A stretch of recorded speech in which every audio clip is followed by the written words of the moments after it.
There has never been a more crucial time than now to develop your creativity and ability to innovate. This is a subject that I am very passionate about because I thought creativity was something that you were born with, and it's not. So Book Thinkers family, today I want to go through some of my biggest takeaways from a book that I just finished reading. It's hot off the press, How Creativity Rules the World by author Maria Brito. And the subtitle of this book is The Art and Business of Turning Your Ideas into Gold. Right in the introduction, Maria addresses something that I was hoping that you would, which is creativity actually a skill set that's in demand? And there are a variety of different studies that would say yes, it is, but there's one in particular that I wanted to highlight. LinkedIn, after gathering research from over 660 million professionals, with the intent of looking for what skills are in demand, came up with one in particular that's most in demand relative to its supply, and that's creativity. 660 million, that's a huge number of data. Creativity is the number one. So that answers that. Creativity is clearly in demand. So I wanted to go on to the next question that I really had, which is creativity something that can be taught and learned? And there's a really interesting study in chapter 3 that I wanted to highlight for everybody. Two researchers, Dr. George Land and his wife, Dr. Beth Jarman, conducted some research studies on 1,600 children to test for creativity after NASA asked them to create this study for adult engineers. And the assessment worked so well with the adults that they went on and tested the children. The test consisted at looking at the problem of coming up with new, different, and innovative ideas. And 98% of the 5-year-olds that they tested scored at the highest level of creativity. Land and Jarman retested the children at age 10 and again at age 15. The results were quite different though. Only 30% of the 10-year-olds and merely 12% of the 15-year-olds scored at the highest level of creativity. And when they gave the same test to 280,000 adults, whose average age was 30, only 2% scored at the highest level of creative. The findings of these studies were and continue to be astounding.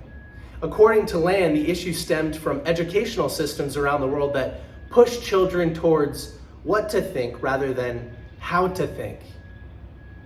And as I was reading this, my eyes opened wide because this happened to me. When I was really young, 5, 10, even 15 years old, maybe more 5 or 10, I was very creative. I was an artist. I would draw pictures and try to sell them to friends and family. I was always outside inventing new games. I was ultra creative back then. And then when I think back on my high school years and even my college years, I was the opposite of creative. In fact, when I started Book Thinkers with a couple of my friends 6 or 7 years ago, I was the least creative person on the team. But then what happened? Through repetition and constantly coming up with new ideas for social media, creating content, creative repetition, I became extremely creative. Now I'm one of the most creative people that I know. I have new and innovative thoughts all the time. So it's a learned skill. It's something that I had to practice. And what's the reason that I lost all of my creativity as a child? I mean, it was the educational system. And so what I want to highlight from this part of the book and what Maria highlights is that creativity is a do. It's a set of habits and actions and mindsets and intentions and attitudes that can be implemented and performed over and over and over again to improve your level of creativity. And right now, like I said, it's more crucial than it ever has been to develop your skill of creativity and ability to innovate. Why? Because entrepreneurship has never been as plentiful as it is today. You can get behind a phone just like me and start a business. And that's amazing. And if your level of creativity has been suppressed by the education system, then you're not going to believe that you can do it. And so one of Maria's missions with this book, at least how I'm interpreting it, is to show the world that creativity can be learned and creativity can be taught. I think that's incredibly optimistic. So I'm really happy that I read about this study, and I'm really happy that I have some personal life experience to share with everybody. There's another takeaway from a little bit later in the book. Wow, I can't believe we're already 5 minutes in. Time flies when you're so passionate about something like this.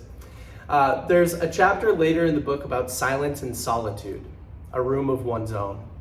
And there's a line in here that I'll read. Maria says, "Solitude makes artists, inventors, and entrepreneurs observers of their own thoughts and feelings." And so, by nature, and Maria's intention, this book is very actionable. At the end of every chapter, there are a number of things that you can actually go ahead and reflect on, write in the book, or implement, things that you can practice, exercises. And this one right here is really important. Maria talks about the importance of solitude and silence, and how can you actually implement that directly into your life?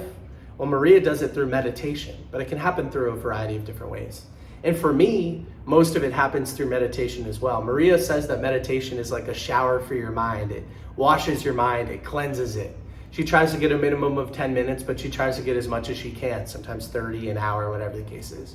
And I do the same thing. I love to, when I'm focusing on a creative problem, meditate, slow things down, think about myself from a third-party perspective. And that's been extremely useful for me in cultivating more creativity. There are so many amazing examples in this book of creatives, artists, entrepreneurs.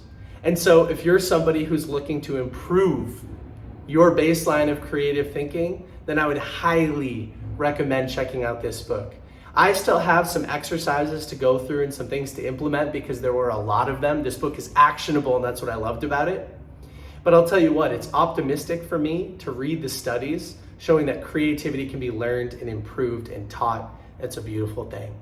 So I'll end today's book review on that note. If you're somebody who resonated with anything that I talked about today, I would highly recommend grabbing a copy of this book. And with that, it's the end of today's book review. Go read something. Bye.